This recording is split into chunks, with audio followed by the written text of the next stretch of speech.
Today I'm going over my build in one of 2024's most popular cases, the A3 from Lian Dan cases. This is one of the most enjoyable cases I've ever built in. It did come with its challenges though, and I did encounter a very questionable paint issue that I'll touch on. Let's go. The side panels are held securely without the use of thumb screws. Taking off the main side panel, we reveal a fan or radiator bracket that I'll be removing. Taking off the rear panel, you can see there's zero space behind the motherboard tray for running cables. I thought this would present more of a problem than it did. Removing the top panel reveals space for fans or a radiator. Two 140s or three 120s can go here. I'm not the biggest fan of the design of this front panel. I don't mind that it's plastic, but I would have preferred a mesh front or just a solid flat panel instead of the design they went with. Take a look at that. You'll notice I have a rather large blemish on the side panel. It's not really a case issue, rather a quality control issue with Lian. They missed a section of paint on the main side panel. It looks horrible, and I'd be pretty upset if I was keeping this case as my personal build. I don't know if other people have had this issue or if it's just a one-off. Maybe their paint gun was running out when this particular side panel was on the assembly line. I don't know. It's not a big deal because I bought the optional glass side panel that I'm going to use instead of this. Anyway, moving on. The bottom has a good quality dust filter which will be filtering air for the two 120mm fans I install at the bottom for intake.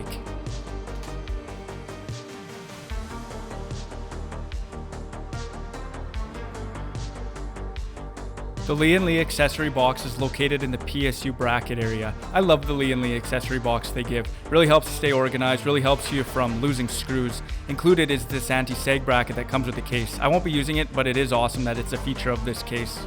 Secured on the bottom of the case is an offset power supply bracket for if you want to mount the PSU on the side of the case up at the front instead of right off the front. According to their website, this allows you to use longer video cards.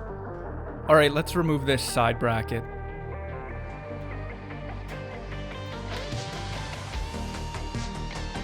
And let's remove the PSU bracket so we can install the PSU into it and get it prepped. Notice all the different positions to place the PSU bracket depending on how high you want the PSU when inside the case. Also, the PSU bracket comes with an SFX PSU adapter, very convenient if you want to go the small form factor route in terms of power supplies. I'm going with ATX, so be gone with it. But what an awesome feature to have in this case. Alright, PSU mounting time. I'm going with the Corsair 750 watt RMX unit. It'll be powering a Ryzen 7600X and a 4070 Super.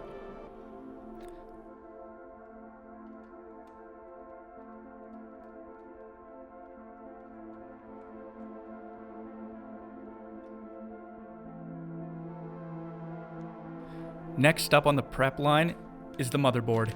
It's the Asrock B650M RS Pro.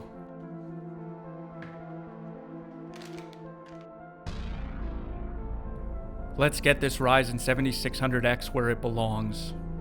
The 7600X has been my favorite CPU in the last generation cycle. And with the release of the 9600X, a price drop on this, ooh, it'll make my mouth water.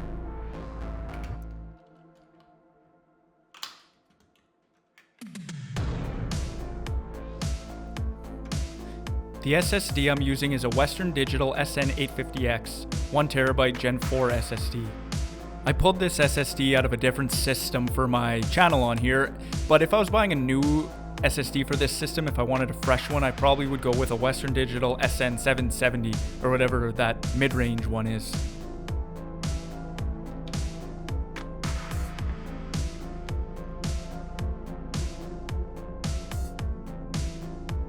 And for the RAM, well, I'm going DDR5 of course. I'm going with a 32GB 600MHz kit from G.Skill.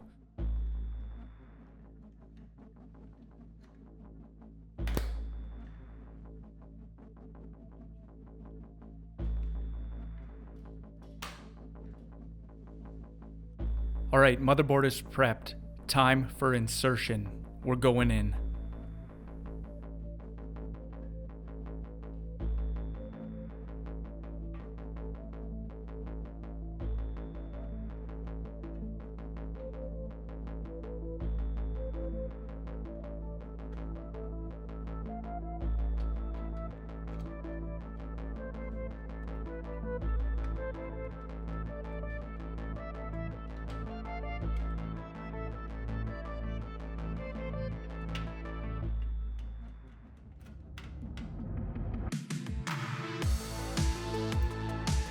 Next objective, let's tackle the front panel connections.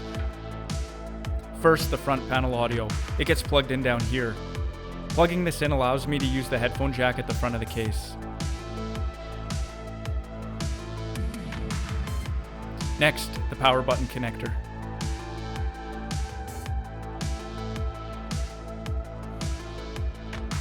It can only go one way.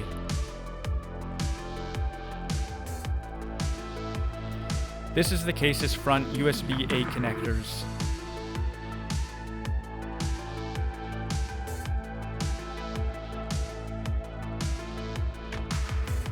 And this is USB-C for the front.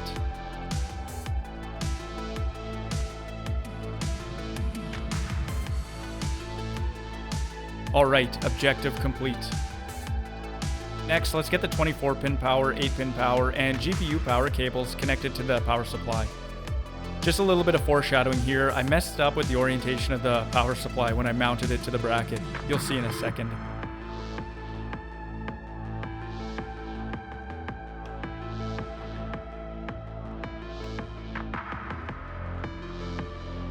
I installed the PSU intake fan so that it's facing the front of the case. I don't want that. I want the fan facing the inside of the case. There's a bit of a gap between the power supply and where the front panel will be, so it would still get airflow if I left it this way, but I don't like it, so let's backtrack.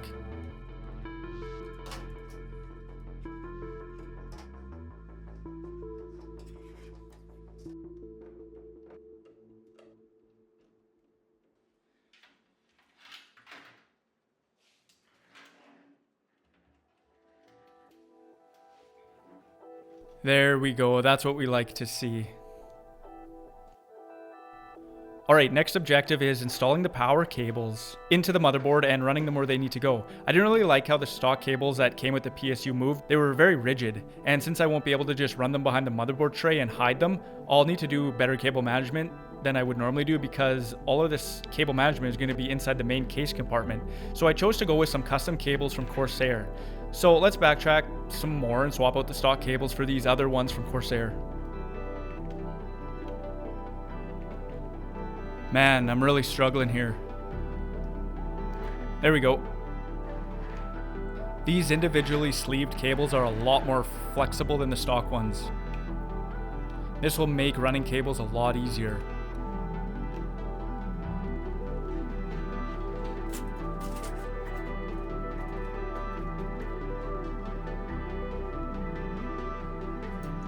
This is the 8-pin CPU power I'm running up top, and I love these little clips that are up there. The clips are meant for the power cable to plug in your PSU into the wall, but I'm gonna repurpose them for 8-pin CPU as well.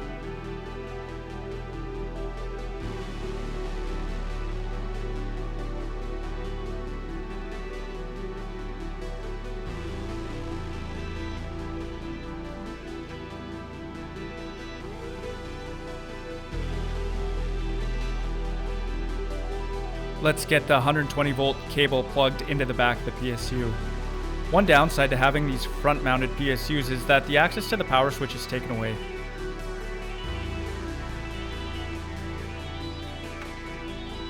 Looks great. Let's get that main 24-pin power plugged in. And of course, let's add the GPU power cable adapter for my RTX 4070 video card, because this PSU doesn't come with the PCI Express 5.0 cable or whatever it's called. As you can see, I'm just adjusting the height of the PSU so it's easier to stuff all the cables slack underneath. It was actually really easy to run all the cables in this case. Using custom cables made it easier as well, and I really enjoyed using custom cables. This is actually my first build using custom cables. I also added some zip ties just to keep all the individually sleeved cables nice and tight. Okay, here we go. I'm installing 2 fans at the bottom and one in the rear that will have RGB, with the 3 fans RGB being daisy chained together into an RGB header at the bottom of the motherboard. In terms of power connections, each fan will plug into the motherboard fan header. Now, managing all these cables requires a bit of thought and planning, and I'm really happy with the outcome. I was a lot more concerned with the outcome that the cable management would eventually come to be. it was easier than I expected. I basically did just stuff all the loose cord between the fans and the side of the case underneath where they won't be visible.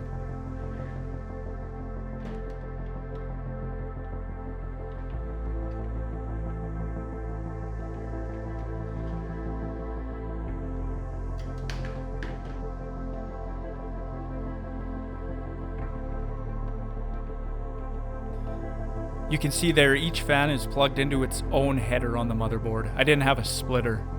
And here I'm just plugging in all the RGBs together, which will then get plugged into one header on the motherboard. And here's where I stuffed all the cables, just in between the fans and the case. And in the back a little bit there, I just ran them all back there. It actually looks pretty good. Later on I'll add zip ties to clean it all up.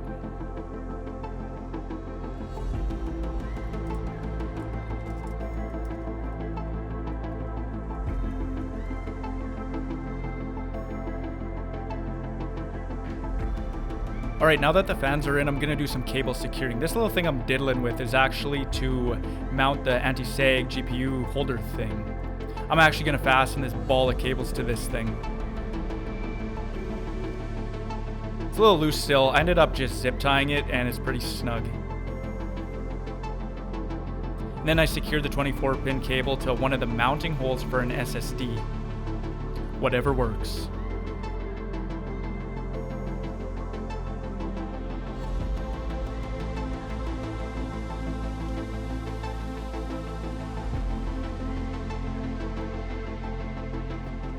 Okay, I should have done this while the motherboard was still out of case, but too bad I gotta do it like this now. I'm just installing the cooler hardware onto the motherboard. I'm gonna be using a 240mm all-in-one liquid cooler from Corsair, the H100 Elite RGB I believe it's called.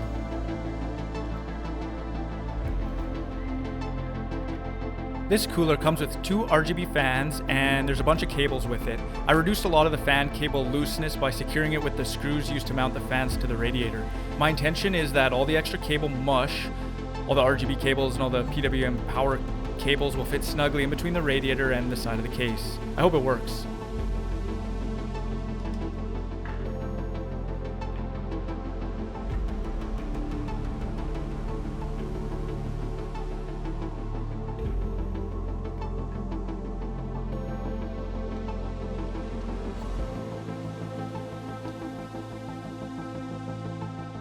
Let's get these fans, RGB, and PWM connections all daisy-chained up, and let's put this thing in. The nice thing about this cooler is that it comes with a fan splitter so that I only need to plug it into one connector on the motherboard for the fans.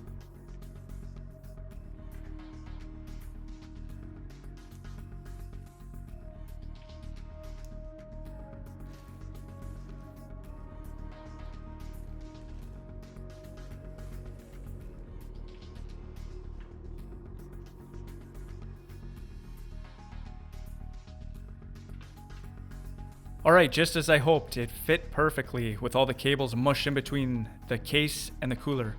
Almost too perfectly. I can't see any loose cables. It's all hidden.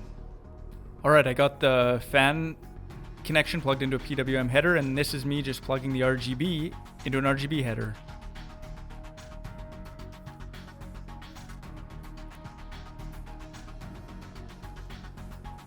Come on. There we go. Alright, well that went pretty flawless.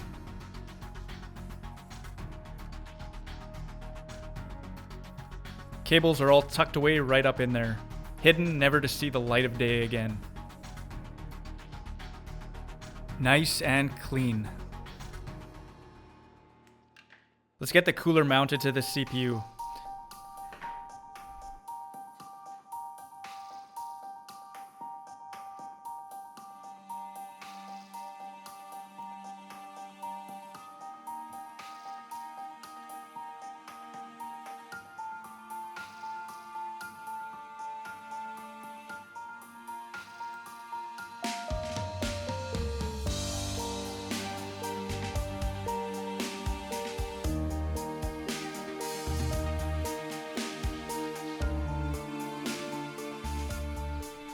I had to get a bit creative with the pump power cable.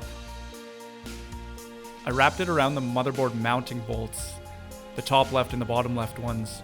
Had to do a little loop-de-doop around these two bolts, and it was all good.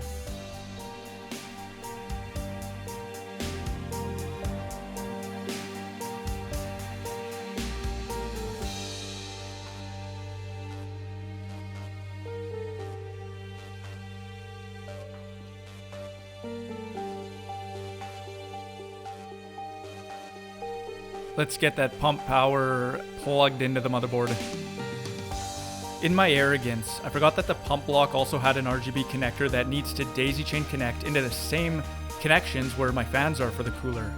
Except those are already all perfectly tucked away, so I gotta open that up, gotta do some more backtracking. I had to loosen the radiator to get access to the connections.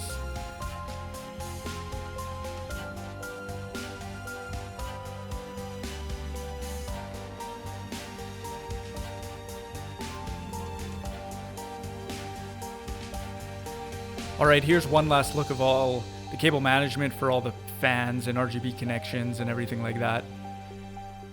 All tucked away nicely. Let's move on to the GPU. The final objective, the installation of my RTX 4070 Super. Because this is a very short and small video card, I won't be using the GPU anti-sag bracket adapter holder thing. There's no need with this card.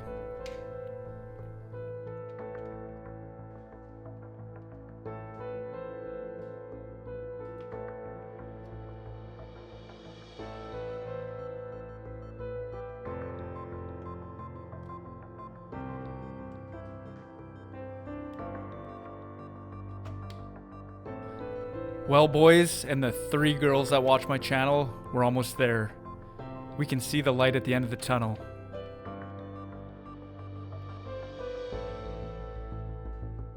And that's that. Plug the power in and we're almost set.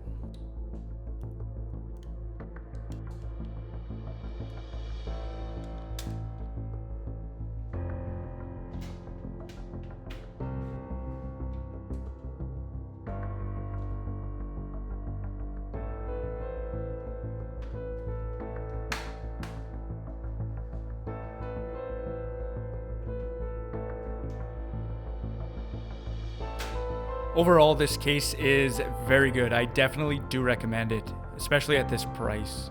Even though it is cheaper, it still has that Lian Li feel to it. I had a blast building in it, and it's really gonna hurt when I have to unbuild everything.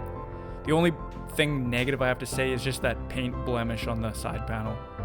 Luckily for me, I wanted the glass side panel, so I bought that as an extra, and here it is.